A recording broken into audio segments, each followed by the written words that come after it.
Good afternoon and welcome to Eye on Port. Today we are bringing you the time which is far away from our usual 5:30 time. We have to bring you this program at this time because of the NPP manifesto launch, which would happen, I think, from 4 p.m. So today we are bringing you Eye on Port quite earlier than our usual time. Now, Eye on Port is proudly brought to you by Serene Insurance, Goil PLC, the Ghana Revenue Authority, Ghana Link, Meridian Port Services, and Phoenix Insurance. Our proud media partner is the Business and Financial Times. This program is powered by the Ghana Ports and Harbours Authority. And this afternoon, we are streaming live at Facebook. On Facebook, we are streaming live at Ghana Ports and Harbours Authority. Still on Facebook, we are streaming live at Port of Tema. On YouTube, we are streaming live at Eye on Port. And in the course of this discussion, today's discussion, would get interactive. So I'll be announcing the phone lines where you could send your WhatsApp messages to, as well as would activate the phone lines where you could call in and also share your views with the rest of the world. In the meantime, we're going for some messages from our sponsors. We'll be right back. Here's innovation from Goil that takes you further. New Goil Super Synthetic 5W20 and 5W30 lubes have been expertly crafted with the latest in liquid engineering technology, highly advanced for modern engines, prolongs oil change intervals, save you fuel, clean, protect and enhance engine performance. The way engines work has become complex, and Goil has innovated to stay ahead with expertly crafted lubricants that work excellently with all petrol and diesel engines of today. New Goil Super Synthetic 5W20 and 5W30 lubes. Innovation that takes you further. Goil. Good energy. Electricity, then pay your taxes. Yeah. Our taxes, our future. Because you see, without our taxes, we wouldn't have good roads, good schools, better hospitals, street lights, and other very important social amenities. When we pay our taxes, we give our children free and quality education. Talga, my money too small. Why should I pay my tax? Look, small. Salifo, it doesn't matter how small or big your business or income is, you still have to pay your taxes. The little taxes from each and every one of us, when put together, could give your community clean water or that deprived school with tables and chairs. Please pay your taxes. It is your responsibility. It is your civic duty. It is the law.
MPS Terminal 3 is Africa's new state-of-the-art container terminal at Tema Port. For manufacturers, agro-processors and traders, the new port means business can be done faster. This infrastructure boost will improve Ghana's port handling capacity, connect more trading routes, and oil the engine of growth for the economy, creating greater opportunities across all sectors as Africa's markets merge and become the largest trading bloc globally. MPS, we connect, you thrive. Business and life can be like the sea sometimes. Sometimes serene, sometimes calm, sometimes turbulent, and at times it brings the unexpected. However it is like, trust Phoenix Insurance for your home, car, business, and marine insurance needs. Call 0302-246-319 or 0243-690-492. At Phoenix, you experience a delightful service delivered with wisdom. Welcome to the GPHA port of Takoradi, Ghana's first commercial port. The Ghana Ports and Harbours Authority (GPHA) has in its quest to position the ports of Ghana as the leading trade and logistics hub of West Africa, embarked on a massive expansion drive at its Takoradi port, the first commercial port of the country. This has resulted in a radical transformation of the initial 7-berth low-drafted port, which was constructed in 1928, to an ultra-modern port fitted with deep drafted container, multi-purpose dry bulk, and liquid bulk facilities.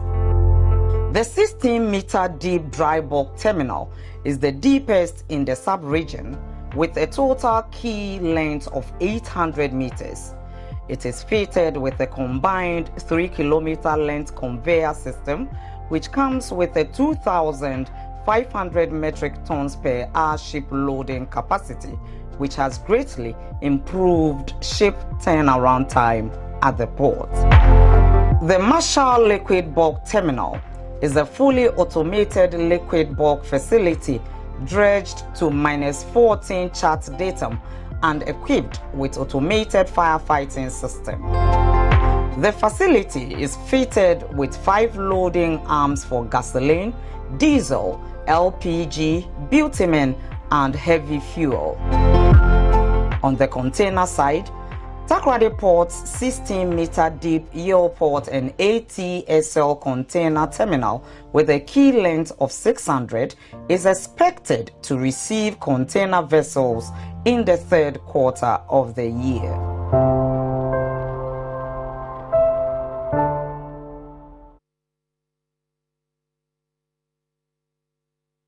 All right, so welcome back. You're still watching Eye on Port. It's now time to look at some news and activities happening within the ports and maritime industry. The Director General of Ghana Ports and Harbours Authority, Michael Luguje, has reiterated the authority's commitment in offering port facilities and ensuring that cargo and ships are handled in the most effective and efficient manner. Mr. Luguje gave the assurance when a delegation from the Burkina Faso Chamber of Commerce, led by its Director General Mahamadi Kusube, paid a working visit to the Ghana Ports and Harbours Authority to discuss matters of mutual interest and also strengthen trade ties between the two institutions, especially in the area of transit trade. He expressed the willingness of the Port Authority to engage and collaborate with existing clients and prospective customers who bring business to the port. Our responsibility is to provide port facilities and ensure that cargo and ships are handled efficiently. And to do that, it is the cargo that gives us business. So we are always happy to work and collaborate with anybody that will help us bring business through our ports. He lauded the quality of collaboration between the two institutions and assured that GPHA will continue to play a crucial role in facilitating trade for the Burkina Faso Chamber of Commerce and other transitors. For GPHA in particular, I think our attempt to develop the transit trade into the landlord countries, starting with Burkina Faso. Burkina Faso Chamber of Commerce has been our first point of contact way back in 1998-99. All attempts we made, Burkina Faso Chamber of Commerce has always been at the forefront of facilitating our entry into Burkina Faso, acting as our spokesperson in Burkina Faso to promote Ghana's ports. The director in charge of the Keita Port project, Dr. Alexander Duse, briefed the delegation on how to attract investors to the port. The development partners we are looking for is not just one with money to build, but also one with money to drive traffic to recoup their investment. That is why your interest is very promising. That if your users, your millionaires and billionaires are willing to put their money through Keita Port, then you have an exclusive presence in a port, and you can partner with shipping lines and bring your cargo through to Keita Port.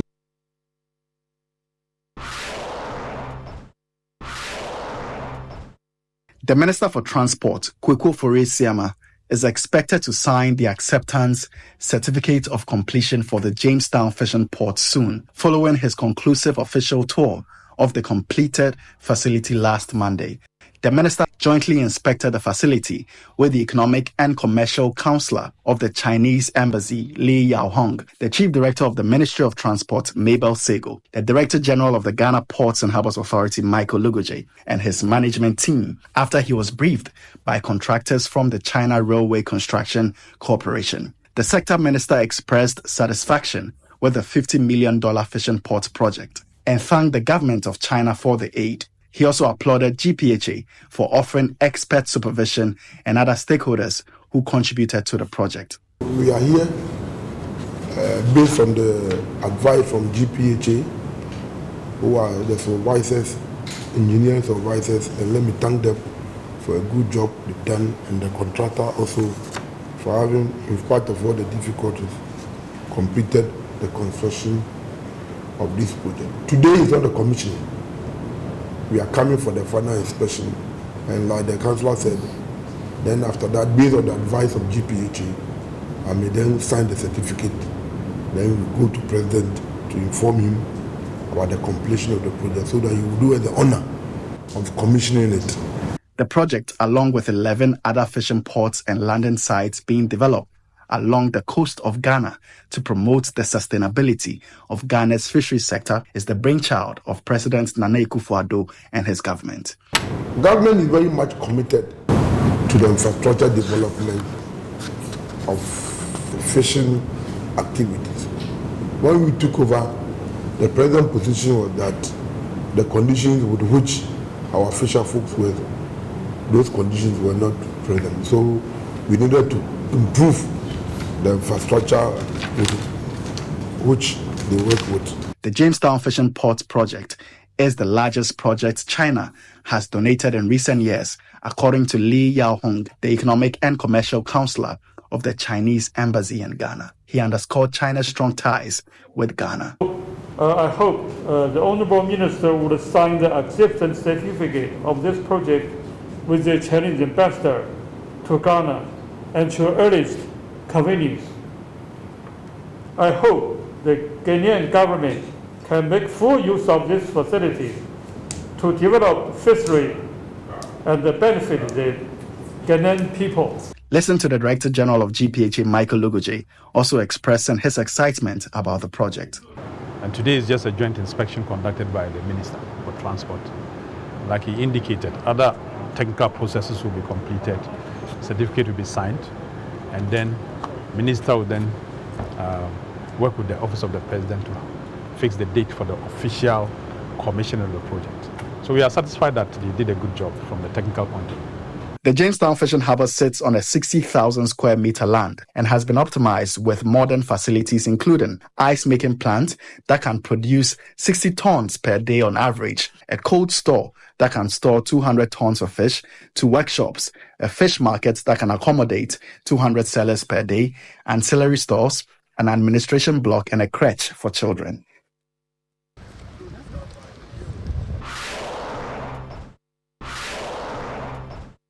The Deputy Minister of Transport, Frederick Obenadum, has emphasized the importance of utilizing the nation's water bodies in ways that support economic development and environmental sustainability. The Deputy Minister was speaking at the 2024 Shipping Conference organized by the Ghana Chamber of Shipping in Accra.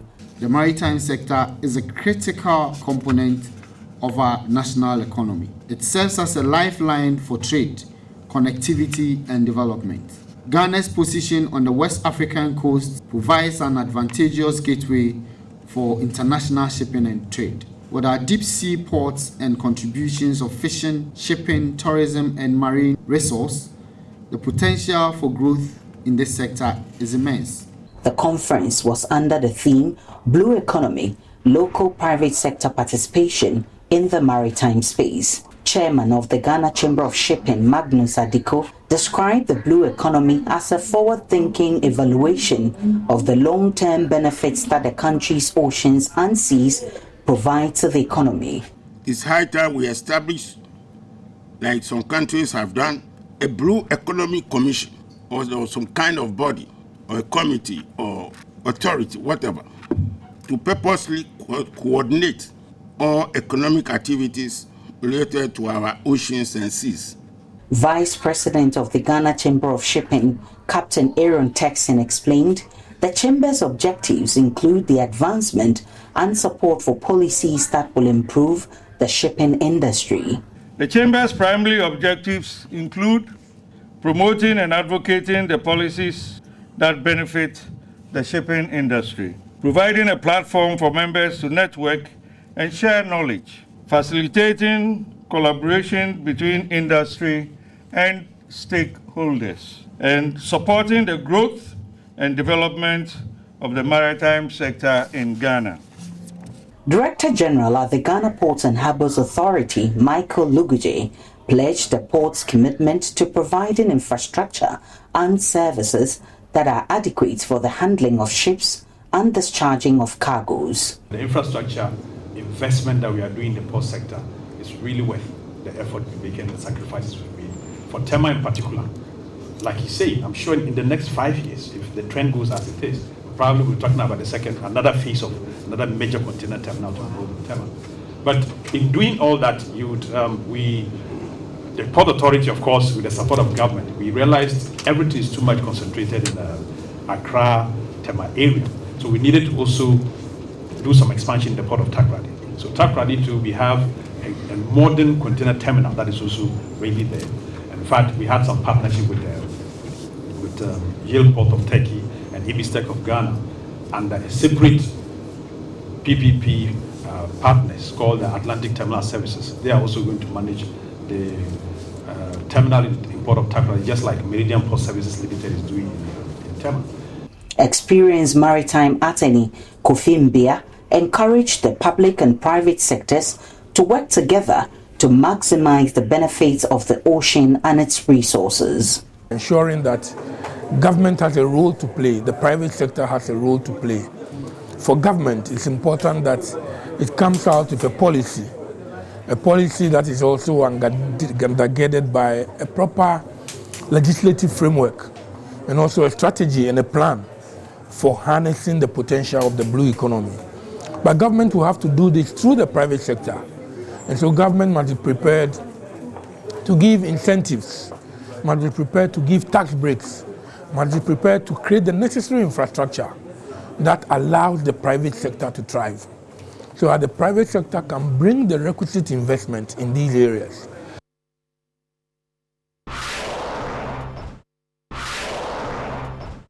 Super SP, who failure?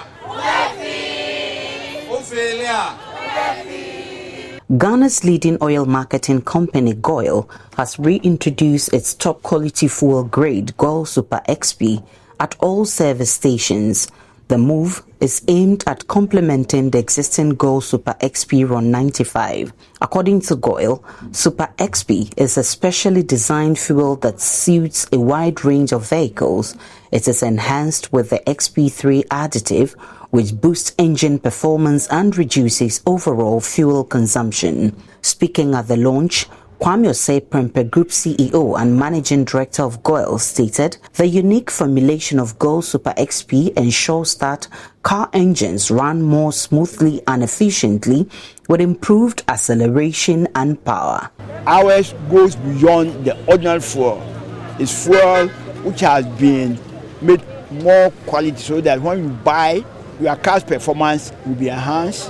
When you buy Goil Super XP, you can travel longer distances with the same quantity of fuel, and it's affordable. Oseprempe added that the additives in Super XP do not only offer better mileage, but also maximizes fuel performance. Goil being what we are, noted for our brand and quality, we decided that we introduce 191 XP, that's 191 with additives in it, to enhance the quality, so that people do not go to Yanum station and buy any petrol. Our XP Super is a superior quality 191. The product's unique properties, he says, leads to lower fuel consumption in vehicles as fuel burns more efficiently. He urged all motorists to patronize Goil Super XP, promising value for money.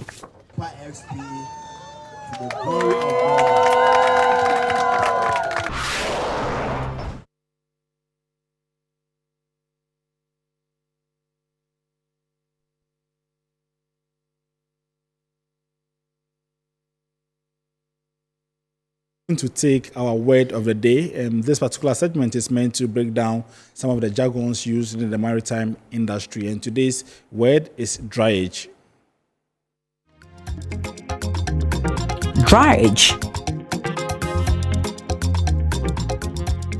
Dryage refers to inland transportation from vendors to the port of shipment and from discharge port to the point of stripping the ocean container.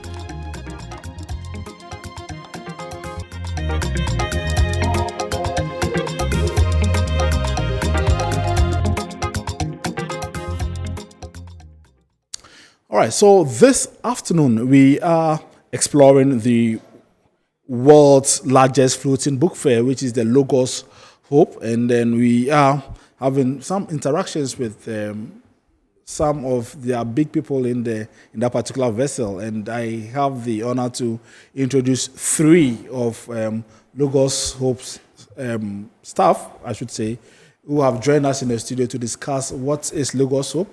I mean, how has this vessel been able to transform the lives of people on board and also the lives of people outside, the vessel, because I know they do some community works to try and impact lives and all that. So tonight it gives me the pleasure to introduce first Roberto Fasaha. He is the director of Lagos Hope. Hello, Robert. Good evening and welcome. Thank you. Thank you very much for the opportunity. All right. So I also have in the studios Navia Pauline. She is the media relations officer of Lagos Hope. That's correct. Hi. Yeah. Hello. Thank you Good for evening having and welcome. us. Yeah.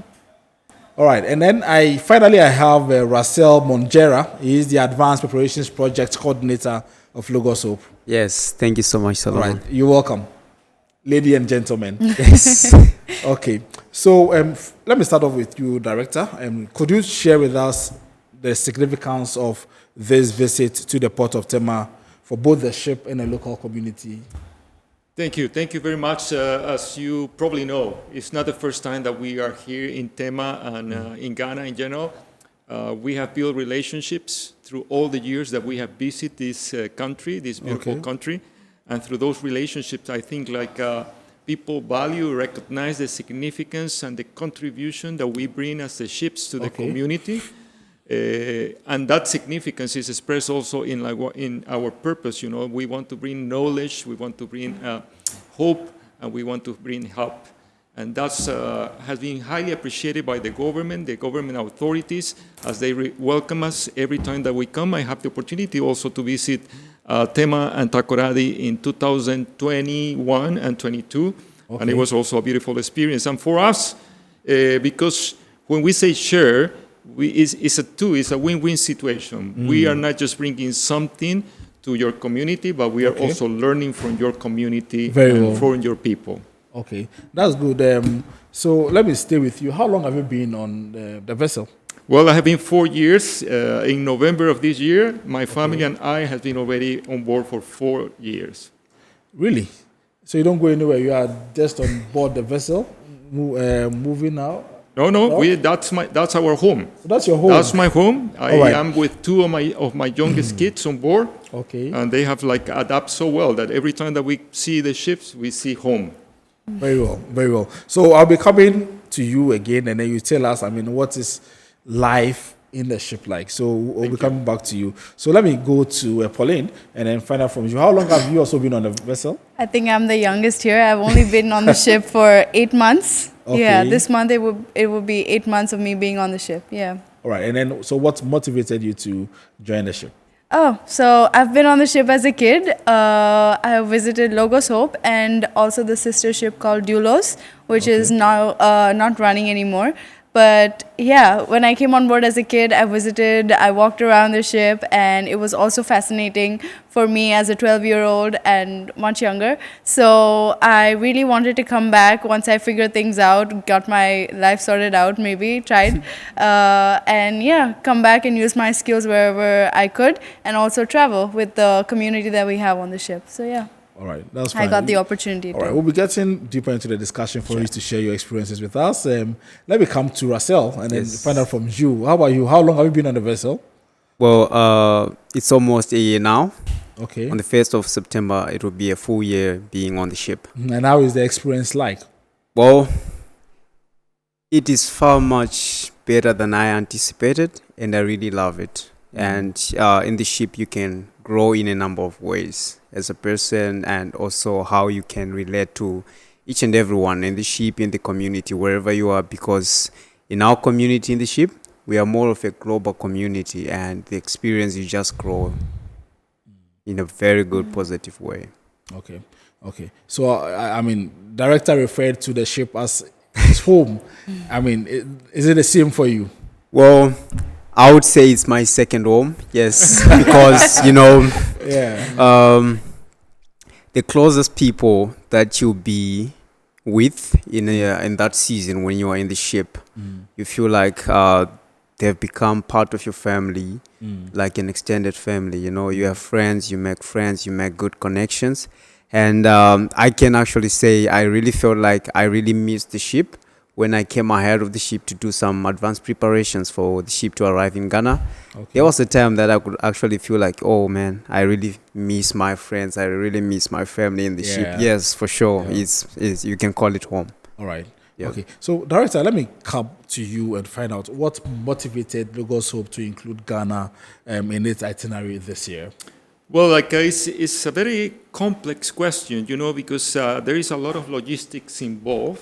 Okay. And there is a lot of planification in advance that takes place for us to decide where to go, And of course, when we look in our plan of sailing around the world, we don't look just at one particular country, we look at a region and what we want to accomplish as a region, And we have been navigating around Africa since 2021. That was when I said, we crossed the Atlantic and we came to Sierra Leone and then to Ghana. And from there, we have been in North Africa, we have been in East Africa, South Africa, and now we are going up to West Africa. And then it's a lot of logistics, a lot of planifications, because we need to know where we're going to be. We need to know when we're going to have our maintenance period, But to make it more simple in terms of the work that we do in each country, we always send in advance a team to prepare our visit. Okay. And that's what Russell have been doing here in Tema. That's what we call the advanced preparation team.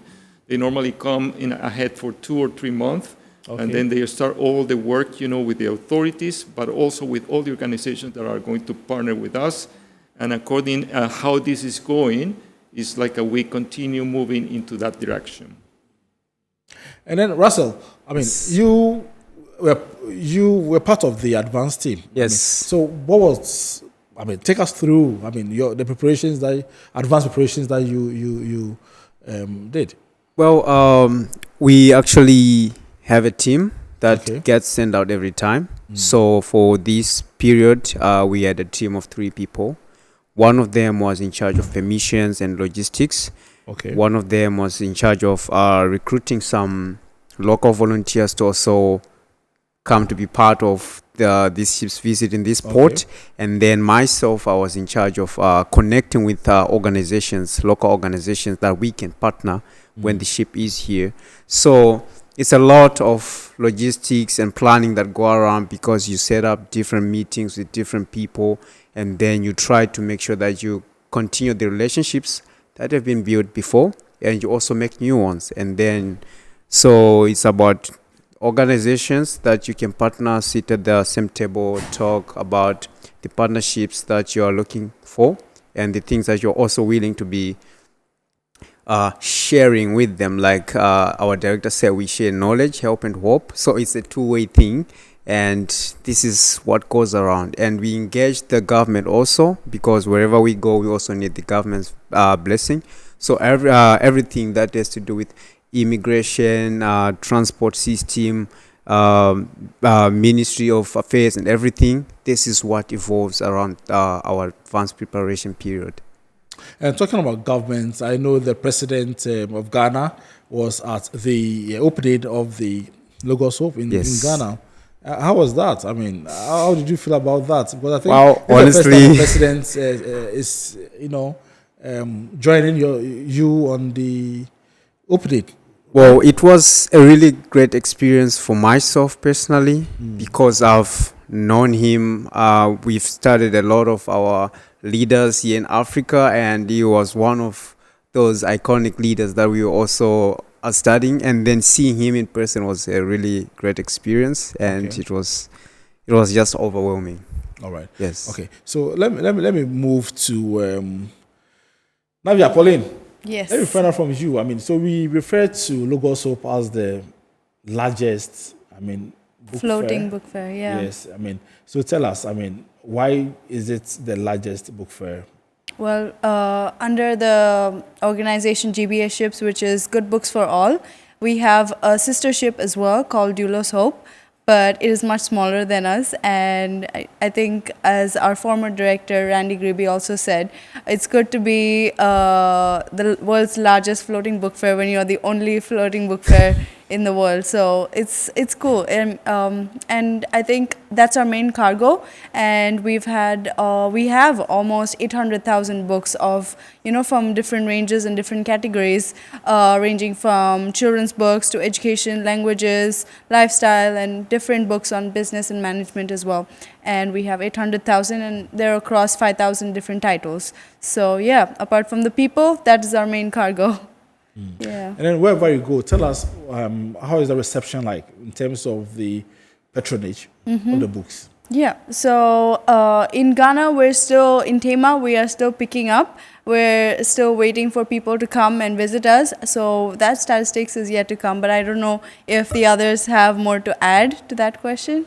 Maybe No, I think as in any other port, sometimes at the beginning it's a little bit hard, until people get to know that we are here, and until people realize that there is much more than books. Of course, books is a big part of our work or our presence here. But when people come, they are also interacting with a community of more than 65 nationalities. Yeah. Basically, I see it as bringing the world to you, and for people just not to go and buy a book, but also to have the opportunity to talk to people and to interact with people. Then we really want to invite all the audience to experience this that is unique for Lagos Hope. And I know you have over 350 volunteers from different nationalities on board. How do you manage such a diverse crew?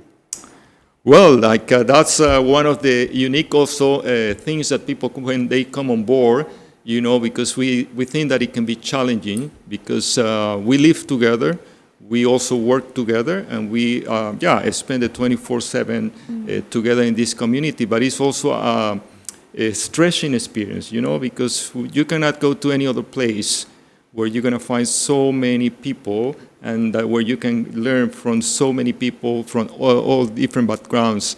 Then it's difficult, it's challenging, but we train our community before they come on board. Okay. And while they are on board, we also invest a lot on them for them to be able to live together. And one of our main values, I would say, is love and respect. Okay.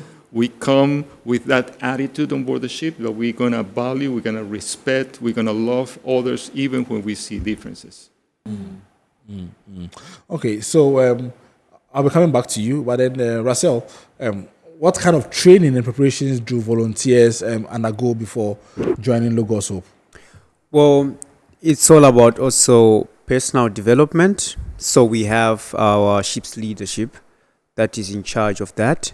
And then they'll be able to be training people on how you can relate with each and everyone. Because we are coming from different backgrounds, different cultures. So we also have professional people that also have a professional experience in that kind of field, so that they could share and also train the crew members. But also to stay on board is different from staying on land.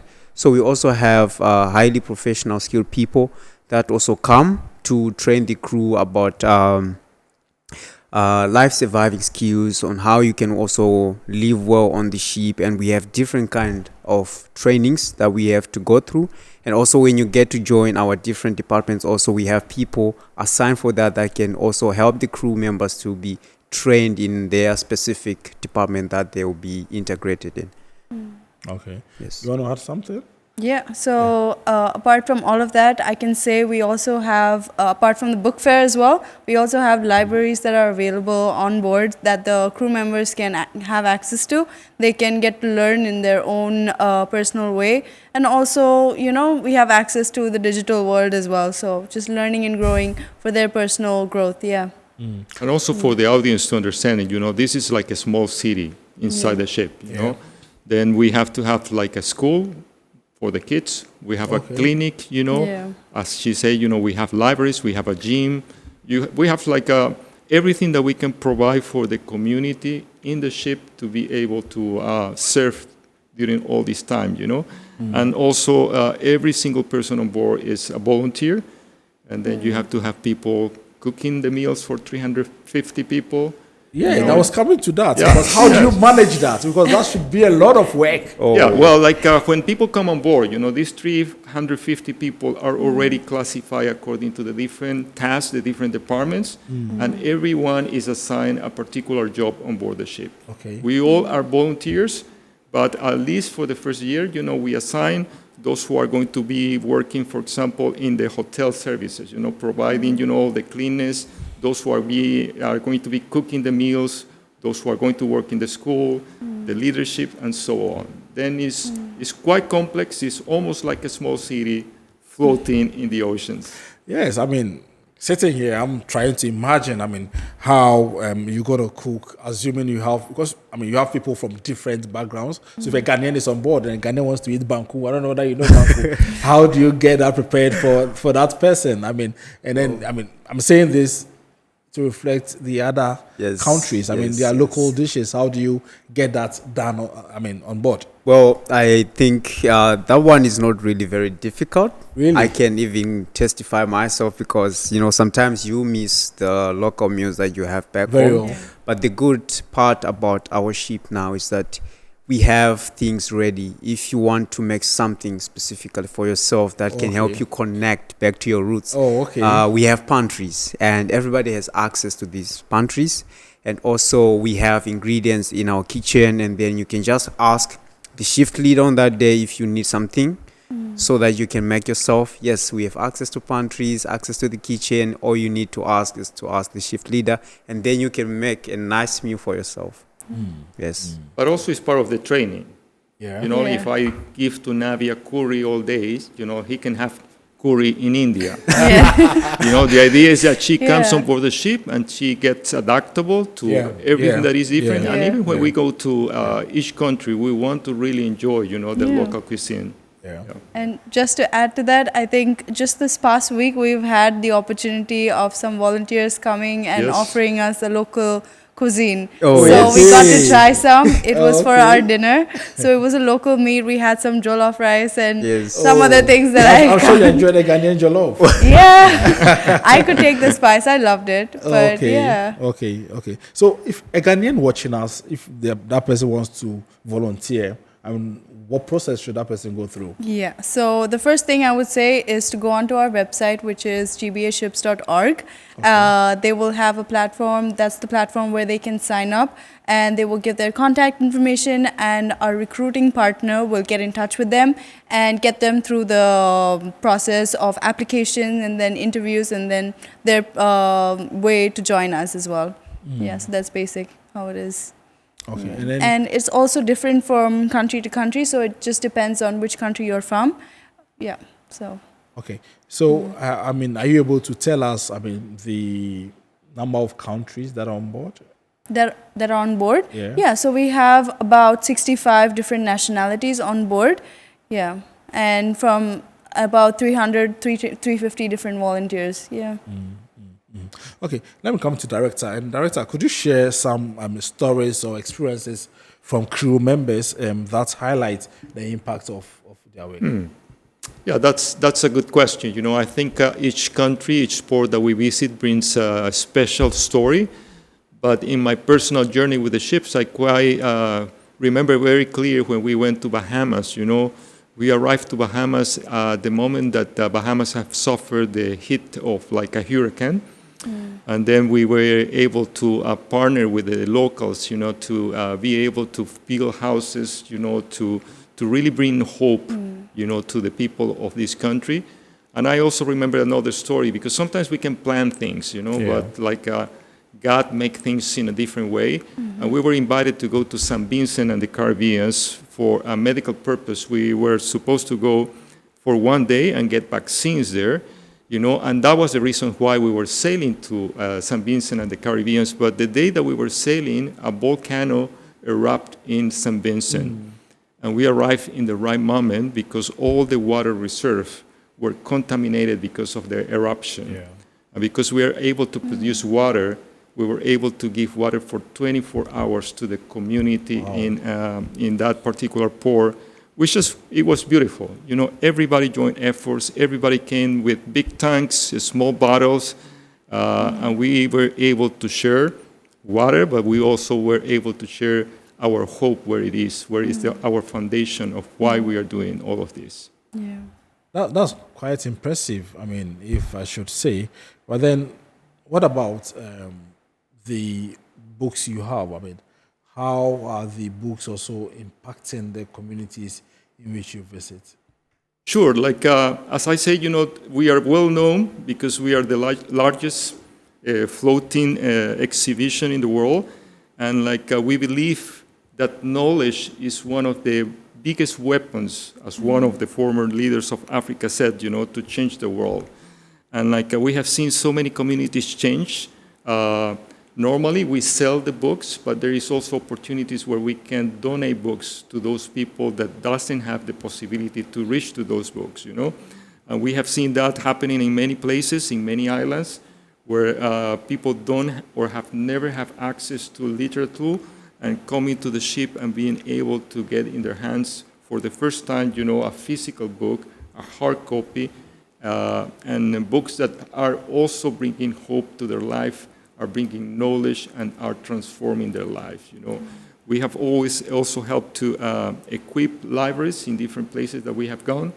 Then our service, our desire goes beyond of just people coming to the ship and getting a book, but we are also happy and willing to go to their communities, especially those who are don't have easy access to the ship where we are, and bring books and hope to them.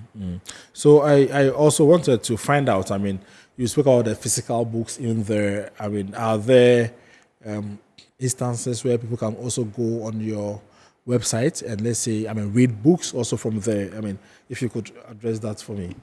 Are there instances where people could go on your website and read some online books? I mean, those who are not physically able to visit the vessel. Well, as of now, we haven't reached that state of technology yet. Okay. It's only physical copies that we have on board. But I hope that, you know, in the near future or later on, that we will get access to provide literature and knowledge through our websites as well. Yeah.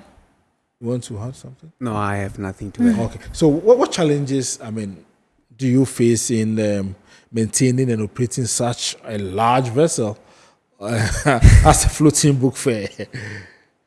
Well, life can be challenging in many different ways, but I would just say I would talk about lessons actually, because you know the things that we actually learn when we come to the ship, and then when you get to do the implementation period now, this is when reality strikes, you know.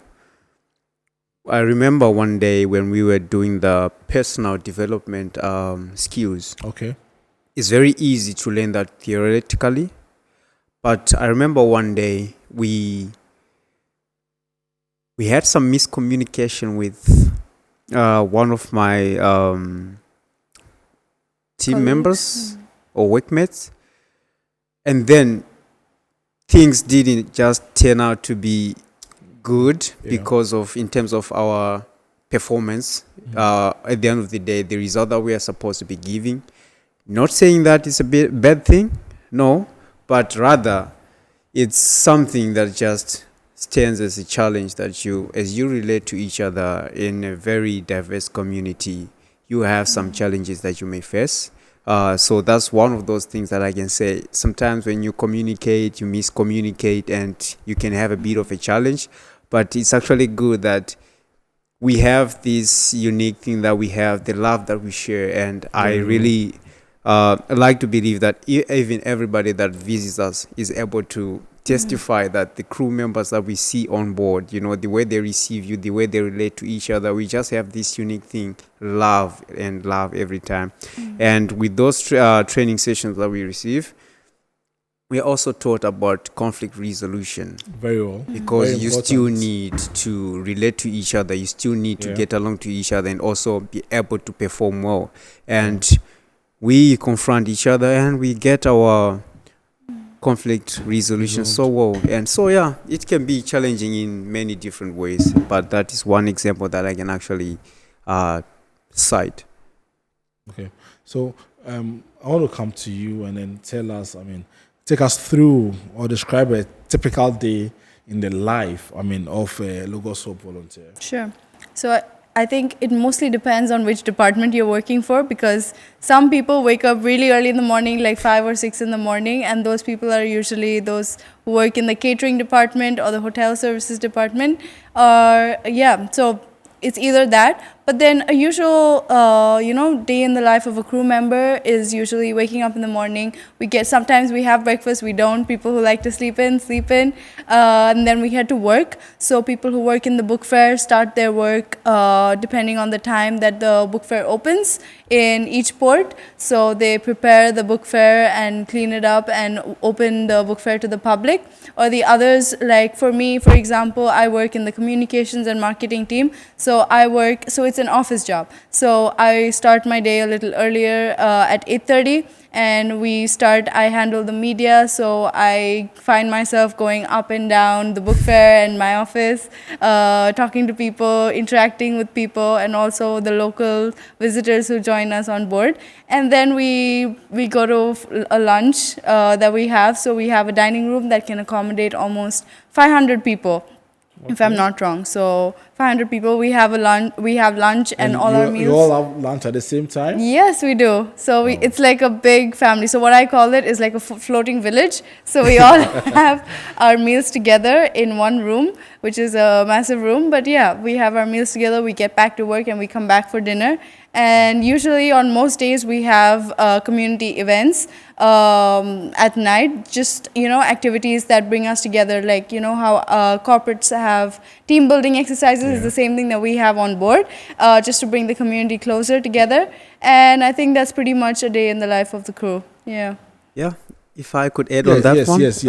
Just touching on the last point about team building exercise. In my department today, we actually had team time, and we just gather together, have some nice time as well. But also one of the things that we do when we are on port, yes, it's not just like we are just working each and every time. We also send out teams on shore to connect with the local people. Okay. Yes, and so each and every day we have teams that are going out, connecting with people, doing several activities that have already been planned for them before the ship arrives. So that's also another fraction. about life on board for a person each and every day. Doctor, any experience to share with us? Yeah, like I was thinking in the former question that you make to Russell about one of the challenges that is connected also with what we are talking right now. For me, one of the bigger challenges is the people. You know, if you think about, we operate with 350 volunteers, you know, that serve for 1 year, 2 years. It's not easy.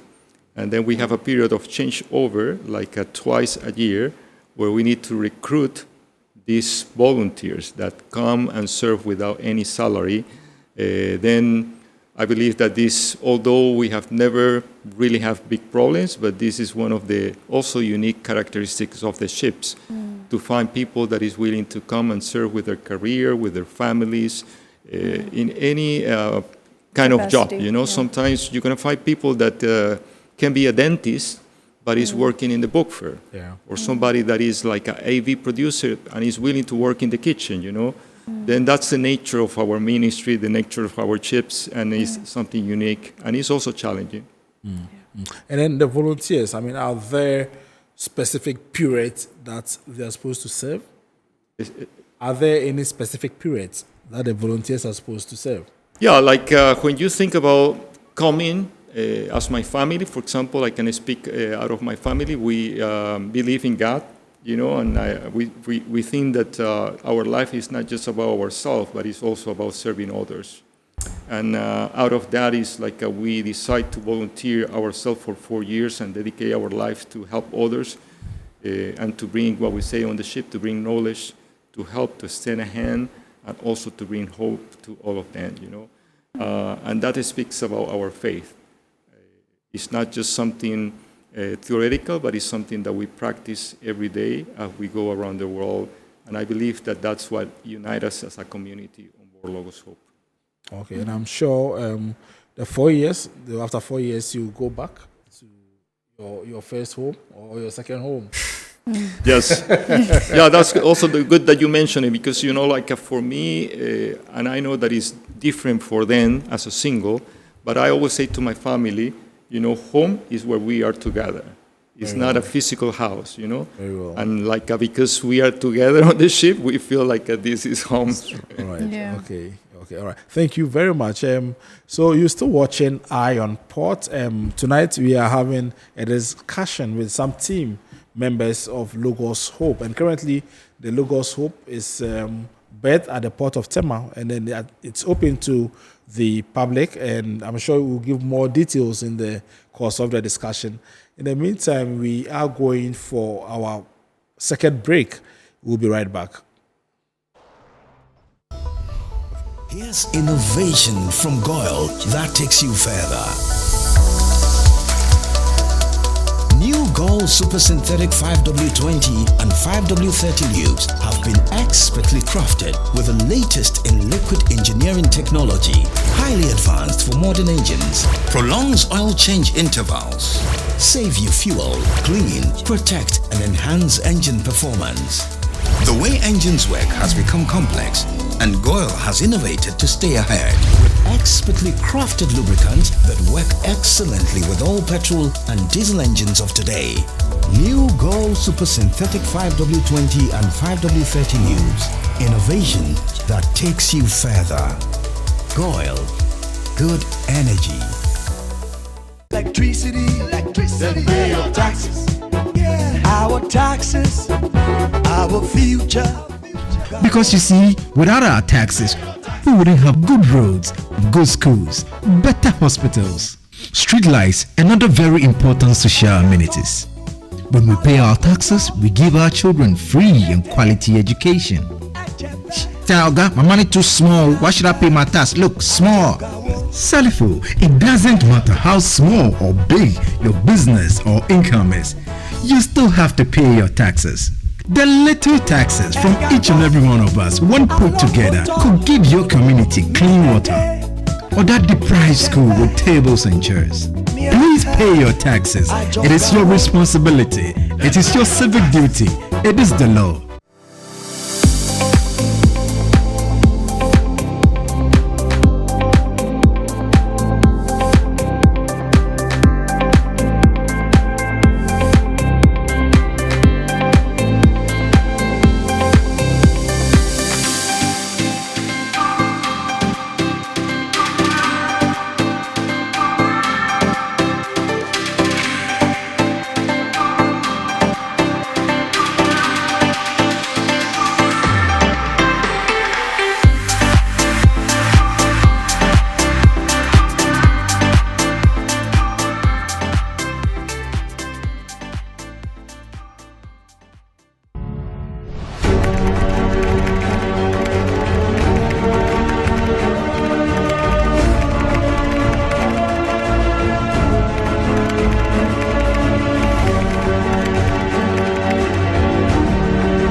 MPS Terminal 3 is Africa's new state-of-the-art container terminal at Tema Port.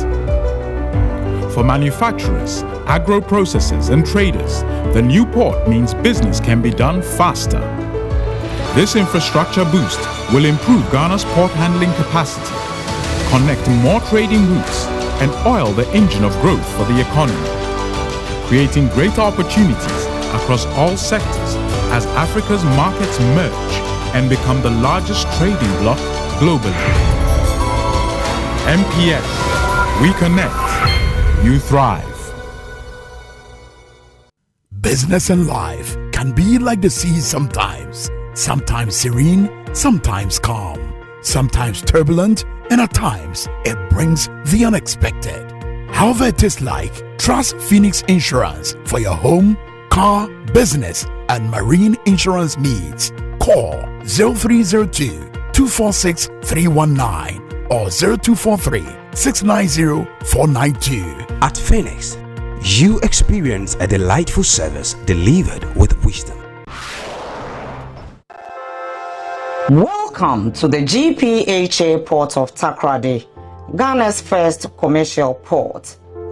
The Ghana Ports and Harbours Authority-GPHA has in its quest to position the ports of Ghana as the leading trade and logistics hub of West Africa, embarked on a massive expansion drive at its Takoradi port, the first commercial port of the country.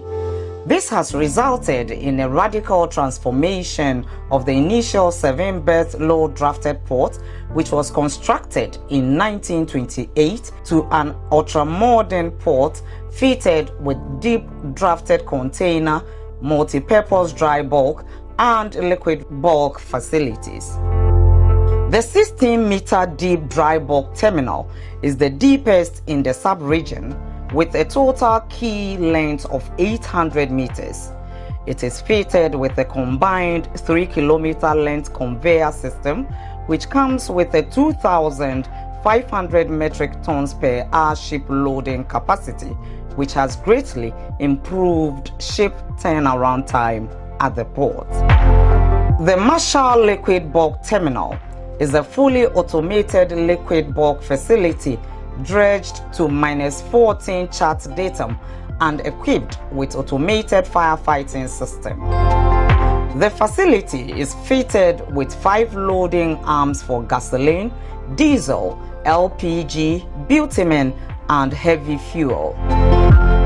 On the container side, Takoradi Port's 16-meter deep Yield-Port and ATSL container terminal with a quay length of 600 is expected to receive container vessels in the 3rd quarter of the year.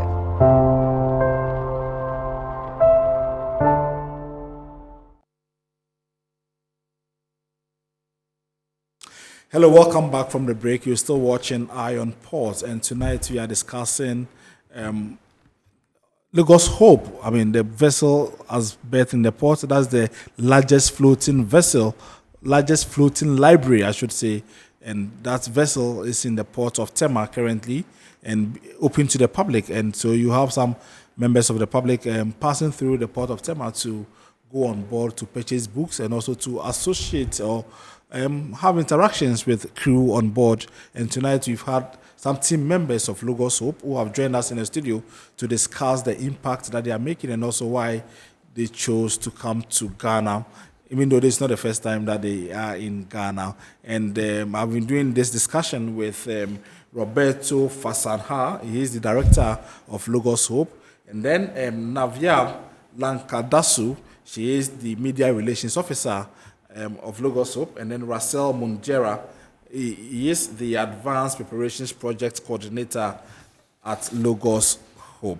And then tonight we have activated the phone line, so the numbers you can call 020-552-8353. The numbers again 020-552-8353. You could also send us your WhatsApp messages on 0538-037-353. The numbers again 053-803-7353.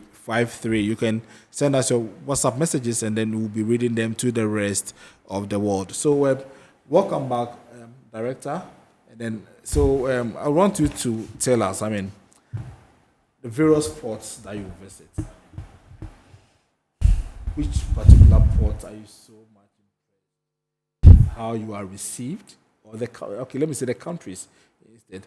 Which particular country, are you impressed so much about? I know it's Ghana, isn't it? It's a very interesting question, and I was sharing with my family. Sometimes we ask that question among ourselves, what is the most interesting country? And that interest can go from the most beautiful port, or the port that has more people visiting us, or the port that where you have a very deep experience with the community. As I share these two stories, I think when we were in the Caribbean, those two stories really impact our life. But what has impacted us about Africa is the warm welcoming of people. The friendship. It's so easy to start relationships here. And that is something that is really impact the life of all the community on board Logos Hope. Okay, so I'll be coming back to you, but let's go on the phone lines now. I understand we have Bernard from Medina. Hello, Bernard. Good evening, and thank you for calling. Oh, you're welcome. I just want to know how do I join.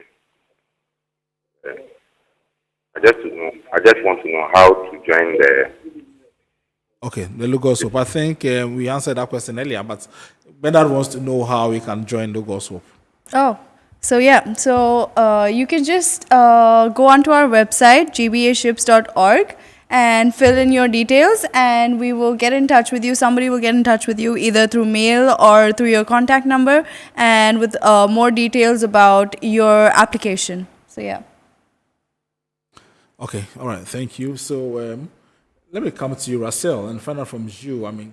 Elaborate on the role of faith in motivating and also guiding the crew's mission. Well,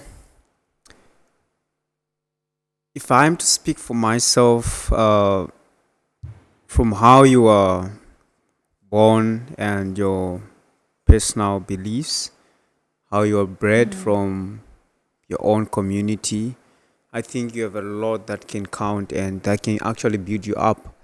And for myself, my faith is that my walk with God is that we have to experience love and also be able to share love everywhere.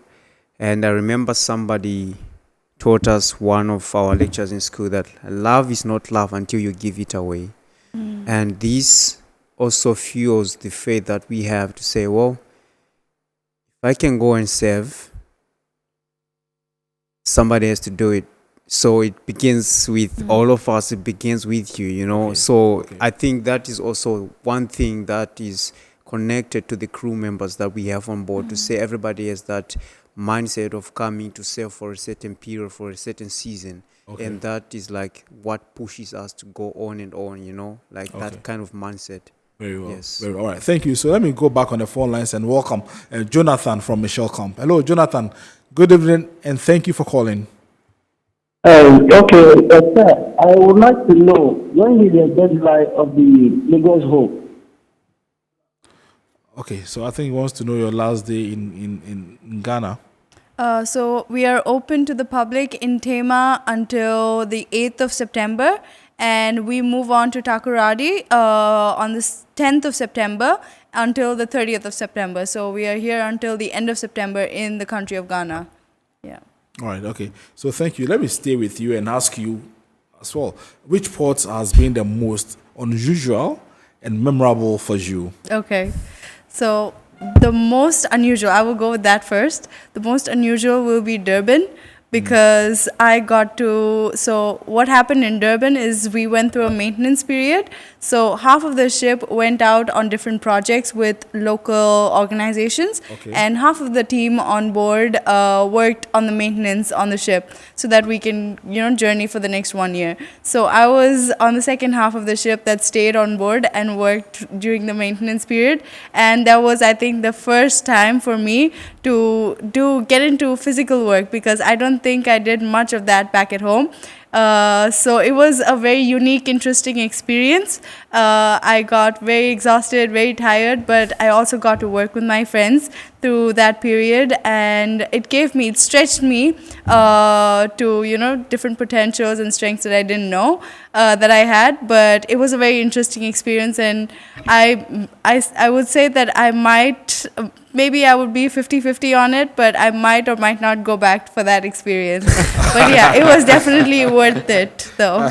Yeah. All right. So, and memorable one is it? And the memorable one would be Cape Town, because that Cape Town was just breathtaking, I would say.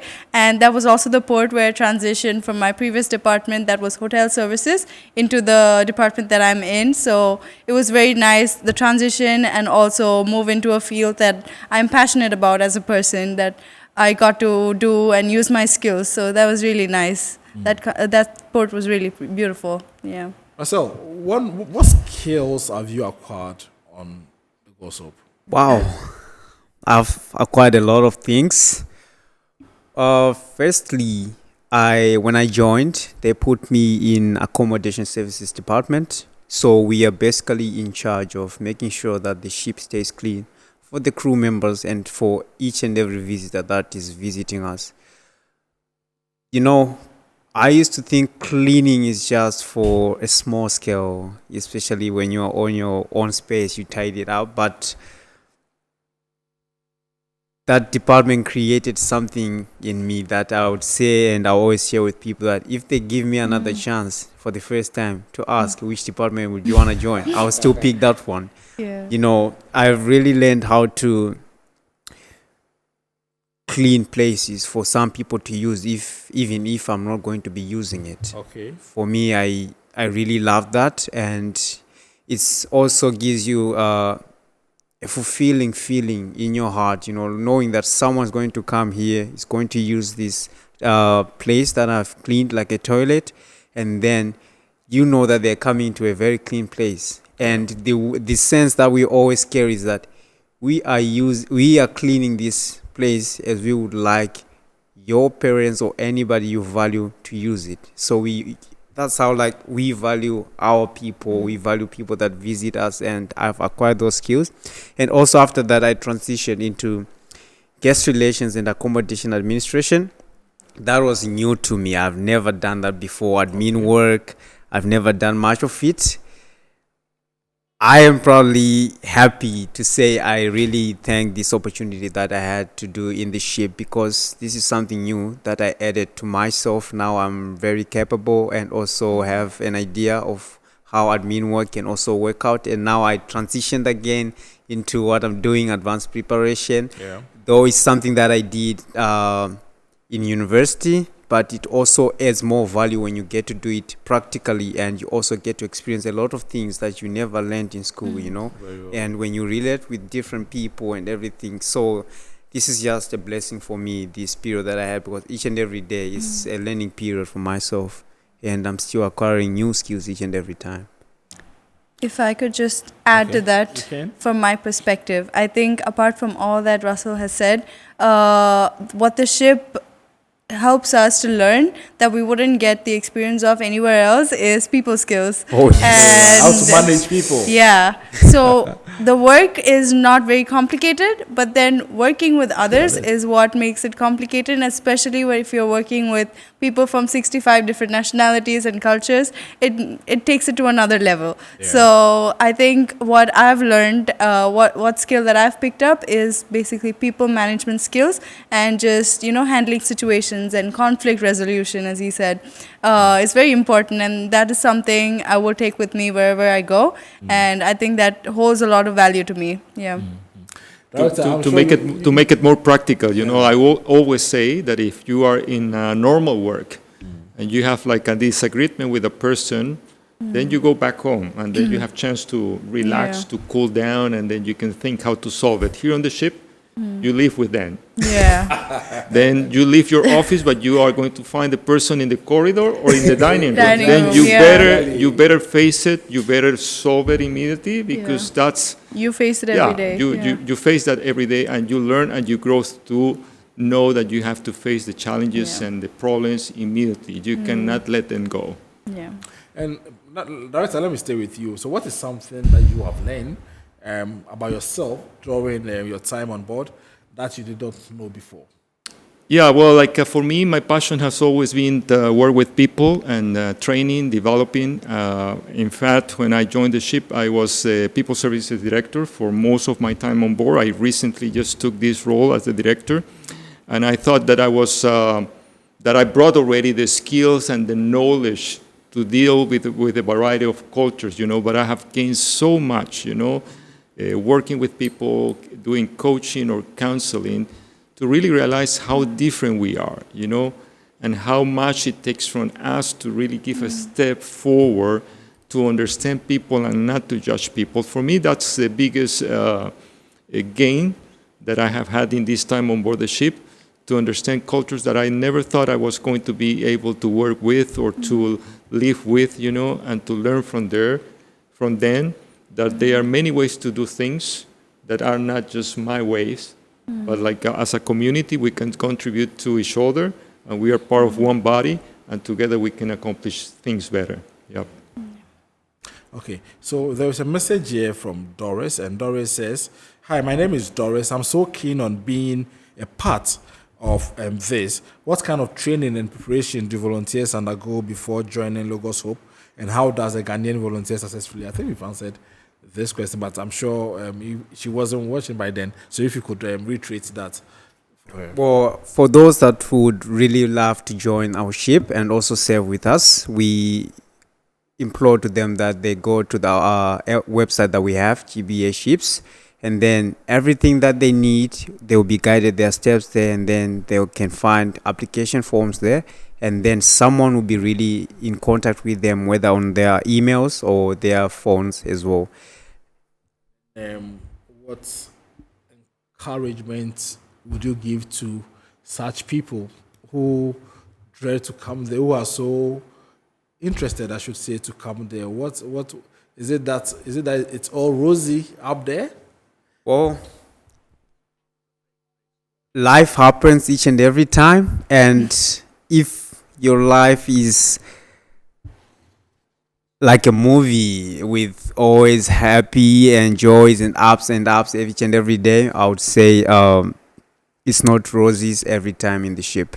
But actually, this is real life. Like, it is worth it, what you gain, what you come, and how you develop, and how you can change as a person, how you can relate with people each and every time is really good. And I would say, if somebody wants to really join, I can personally recommend them that you really need to be part of this. It's not all roses every time, but it's really worth it.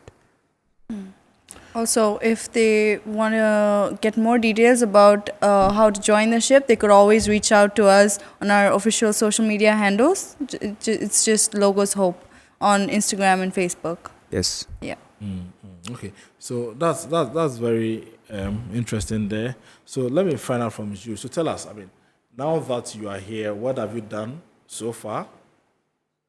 Okay, so some of the projects that we've done, I think Russell will be able to explain it more better, but I think so far we've done a project for eyeglasses. Yes. We've gone to a local community and did some vision testing, and also provided them with eyeglasses. And also, if I'm not wrong, we did a medical camp with that we've partnered with a local organization. So Russell can take it over, yeah.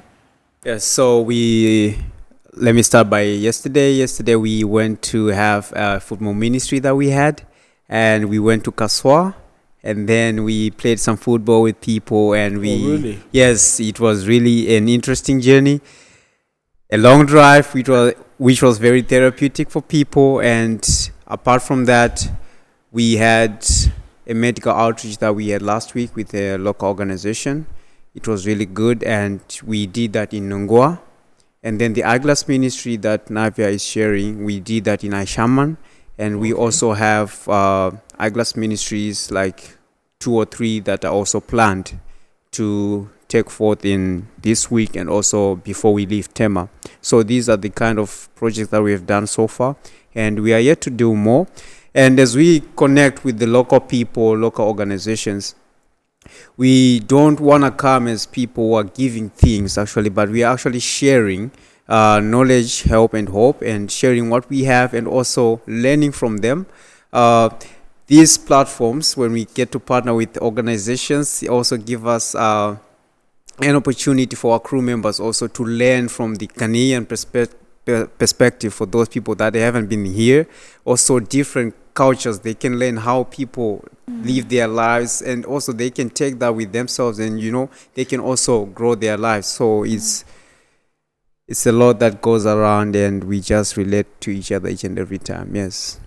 Navia, maybe you can explain about the events that we also have on board. Oh yeah, sure. Yeah. So the events that we've had already since we've been in Tema is one event called Meet the World. So it's an event that meets the world. Okay. So it's basically a cultural event where the audiences get to be get to watch cultural performances from our crew members. They bring their own cultures onto the stage for them to watch, and also engage with those who perform, talk to them, ask them questions, click some pictures, and maybe even play a few games and quizzes. And this week and the weeks that we are in Tema, the next 2-3 weeks that we're in Tema, we have a teens event coming up this week. We also have a Into the Marketplace event that's coming up, which is mostly for people who are into the business sector in Tema. And also we have The Greatest Treasure, which is a theatrical show, especially for children to engage with and interact with the crew. Yeah.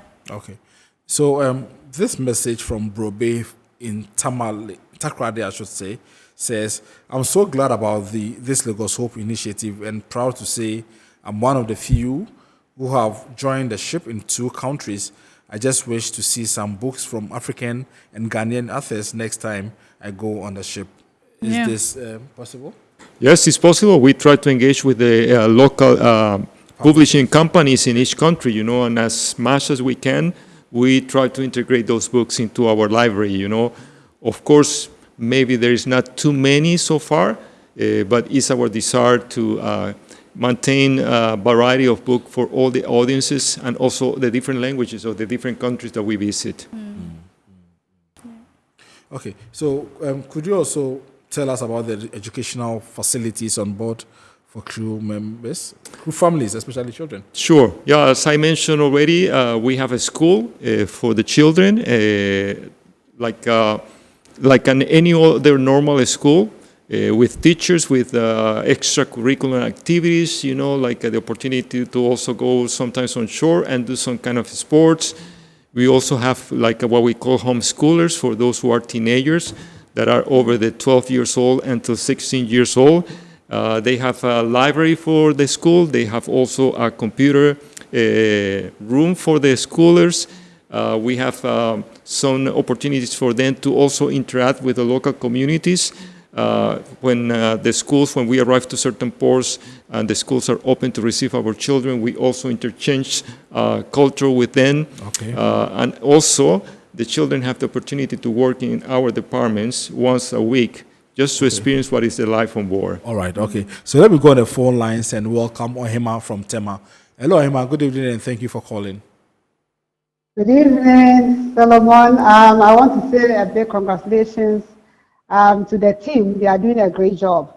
But out of curiosity, I'd like to find out, so when the vessel is sailing, do they leave the books as they are, or they put them some way, somehow, that maybe when they are sailing, the rough waters will not bring everything down? That's just out of curiosity. But I want to say kudos to them, and God richly bless them. Okay, Ohima, did you hear the question? Can you help me? I didn't... Okay, so Ohima, hello? Yes. Yes. So yes, kindly ask your question again. I'm asking that when the vessel is sailing, all right? Yeah. And the books as they are in the shelves, do they just leave them like that, or they pack them and then for storage purposes, so that when the vessel sails and there are rough waters, the shelf and everything will not come down? Okay. Yeah. I think. All right. Thank you. So Emma wants to find out. I mean, when you are sailing, the books in the shelves, do you keep them like that, or you have to pack them and then that's well, there is a whole system, like as I said, the way that the ships operates is very complex, but we are prepared for everything. Normally, as soon as we are ready to sail, the department that works in the book fair, they have to lock, if I can say, all the books They have to secure. But it's not just the books. Imagine, when we are sailing, even like we have to lock everything in our cabins because we never know exactly what to expect, and then we have to prepare for everything. But yeah, the books are locked, and once we arrive, again, we open everything and make it visible for the public. But that's life on board. Yeah. You have to lock your cabins, you have to lock your offices, the school, everything is well locked before we sail. Yeah. And how do you, let me come to you, how do you measure the impact that you are making? Okay, I think given, Roberto is from the leadership side, I think he will be able to answer this question more better. Right, Yeah. that's fine. So maybe director, Yes. it's been thrown back to you. Yeah, this is a good question, but also a difficult one to answer because we don't come to a country with an agenda. We come to a country with our resources, and when I say resources, it can be books, it can be, but our main resource or our main asset is our people, 350 people, 700 hands willing to help, And then it's difficult to say, what is the general measure of our success? Our success is according to our partners. When we come to a country, our partners, for example, expect us to do certain things. They want us to visit an orphanage, or they want us to bring a medical brigade, And then we try to fulfill those desires according to the resources that we have. Yeah. And if we are able to fulfill those desires or those goals, then we count it as a success. But success looks differently in each country. Yeah, right. And just to quickly add to that, our vision as a Logos Hope and as a ship is to share knowledge, help, and hope. So the main impact that we want to share and the main impact that we want to do in the communities that we go to is to share knowledge, help, and hope, and also just spread love through our stories. And also it's an exchange between our stories and their stories. So just getting this and, getting valuable experiences through wherever we are. Yeah. All right, so we are wrapping up. Let me find out from you. What are the future plans and also the destinations of Lagos Hope from Ghana? Yeah, so right now we're in Tema, and very soon on the 10th of September we'll be going to Takoradi, and that is again for a month until the end of September, and then we are going to Sierra Leone for again a month, and then we'll be sailing across the Atlantic to the Caribbean region, and our first port in that region would be the Barbados. Yeah, Bridgetown, Barbados. Yes. Yeah, that'll be in November. Yeah. Okay. And then, Russell, how can individuals and organizations support the mission of Lagos Hope? Well, they can get in touch with us on our social media platforms, and also we have like Lagos Hope, and we have our emails there. They can get in touch with us through that, and also our media relations people will always be in touch with each and everyone. And from then on, we can just kickstart conversations, but we are very more than welcome to receive people who would like to partner with us, because for us to be able to implement what we have, to be able to share the resources that we have, we also need people that we can partner with, because we need those people. They are the grassroots people to the communities that we want to play a part, so we would really be more than welcome to receive them. Yes. Okay, so let me ask Director Aben, what message would you like to give to the people of Ghana regarding the purpose and vision of Lagos Hope? Yeah, I have 4 kids, and my dream and my vision has been always that all my kids have this experience of Lagos Hope. Okay. 2 of my oldest girls already came ahead of us and have that experience of 2 years on board the ship. And I am saying this because I really believe firsthand that the experience of on board is an experience that is going to change your life forever, and that's why I want to encourage all of you, especially the young people. We have more like 60% of our people on board are young people from 18 to 25, and the experience that they're going to have on board, they are not going to have it in any other place. You don't learn in the university or in your work what you are going to learn on board. And for those who are going to visit the ship is not just about the books. The ship is about interacting with our people. We want to get to know you. We want to learn from you. And we also want you to have an experience of getting to know people or cultures that you never would have imagined if you don't have this opportunity. Then take advantage that we are here right now in Ghana. And and we are happy to share our experience. I come from Ecuador, and we have people from all over the world. I have met people that, countries that I think I never would have imagined, and even visit countries that I never would have imagined. All right. Let me give the last 20 seconds to Navia. Maybe you should tell us, so when is the vessel opened, and then also what are people expected to do? Yeah. So the vessel is currently docked at Clinker Gate in the port of Tema, and we are open until the 8th of September. I'm just reiterating again, and we are open. So we just got news that we are open for a little longer than we already have been. So from the 29th of August, we're going to be open from 11 a.m. to 7 p.m. every day. All right. Yeah. Okay. So thank you for watching, and thank you for coming, I should say.